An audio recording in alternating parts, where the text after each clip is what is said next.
एक लड़की भक्तों की लड़की थी और वो अभक्तों में ब्याही गई। कुछ दिनों के बाद उनके गुरुजी उस लड़की के वहाँ चले गए। पता कर लिया मैं उधर जा रहा हूँ, लड़की कहाँ ब्याही है, तो वहाँ चले गए। लड़की से पूछा, उसकी सास घर पर थी, ससुर नहीं था। उस लड़की से पूछा कि संत ने कि तेरा ससुरा जीव है कि मर गया? अगजी वो तो मरा हुआ है। तेरी सास कितने दिन की है? कि वह तो जी अभी 6 महीने की है।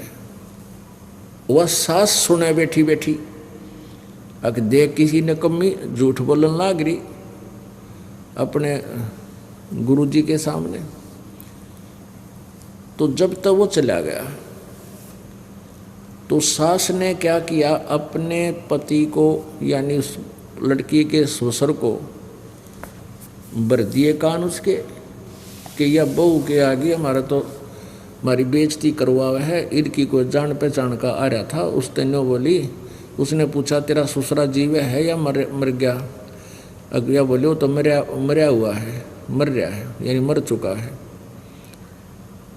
वो जीता को ना, जीवित को ना। और सासू जीवित है पर 6 महीने की है। मन न देख 60 साल की औरत ने तो या 6 महीने की बताओ है। इसके उल्टी खोपड़ी इसकी। तो घर में कड़ा शुरू होगी 1919-21 के। वो संत फिर आ गया कुछ दिन के बाद, वापस आता हुआ रुक गया वहाँ घर पे। तो उसके ससुर ने पूछा कि महाराज जी यह लड़की आपको क्या बता रही थी? कि मेरे के बारे में तो कह रही थी मैं मर गया, मैं देख जीव हूँ। और मेरी पत्नी को यानी अपनी सास को बता रही थी या 6 महीने की।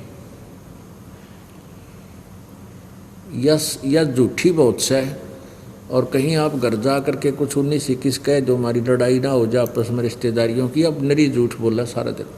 देख आपके सामने झूठ बोला, मैं जीऊँ रिया 60 साल की, इसको तो 6 महीने की बताओ है और मुझे बताओ मरा हुआ। वो सारे इकट्ठे हो गए, लड़की भी बुला ली, उसकी सास भी बुला ली संत ने। तो फिर वो समझाने लगा कि आप जीवित हो आपके दृष्टिकोण से, लेकिन हमारे दृष्टिकोण से तो आप जीवित नहीं हो संत मते में, क्योंकि आपने भगवान का नाम ना ले रखा। आप तो मिट्टी कैसे हो, आपका समझ में ना रही कहानी। आपके घर में चर्चा चलाती है लड़की, भगवान की के बारे में जानकारी भी देती है। आप तो फिर मिट्टी हो, जीवित कहाँ हो? जीवित होते तो नाम ले लेते। आपकी पत्नी जीवित है और इसने अभी 6 महीने पहले उपदेश लिया होगा। वह बोली हाँ जी, उड़े बैठी थी। कहाँ 6 महीने पहले मैंने यह लाई है दुआ का एक नाम, वो यहाँ संत आ रहा था 6 महीने पहले। उसने कहा संत ने कि माई जिस दिन सतगुरु भेंटिया और वो दिन लेखे जान, बाकी समय खो दिया बिना गुरु के ज्ञान। जिस दिन से तुम्हें उपदेश मिला है उस दिन से तुम्हारा मनुष्य का जीवन माना जाता है, उस दिन के बाद तुम्हारी एज गिनी जाती है। तो इन्होंने बोला अच्छा यह बात ठीक, यह बात है। तो ससुर ने भी नाम ले लिया। 2 दिन रोक्या संत, वहाँ पर ज्ञान हुआ, चर्चा चली, फिर नाम लिया। फिर उन्होंने कहा कि आज जीवित है तू और आज एक दिन का आज जन्म हो गया तेरा जिस दिन नाम मिला। तो यहाँ यही बताया जाता है, ये दास आप जी को उस बच्चे के तुल देखता है। कोई 2 दिन का है, कोई 10 दिन का, कोई 6 महीने जिसने प्रवेश पाया है यहाँ हमारे इसमें, उसी दिन से आपकी एज फैक्टर लाई जाती है। कोई 4 वर्ष का है, कोई 2 वर्ष का, कोई 3 वर्ष का, तो फिर भी आप बालक ही हो। और जब तक आप इस विद्यालय में हो तो आप विद्यार्थी हैं और दास टीचर है। और टीचर का कर्तव्य बनता है आपको समझाने का और आपको धमकाने का। आपको बच्चा समझ के कहीं आप अपनी मनुष्य जीवन को बर्बाद ना कर दो।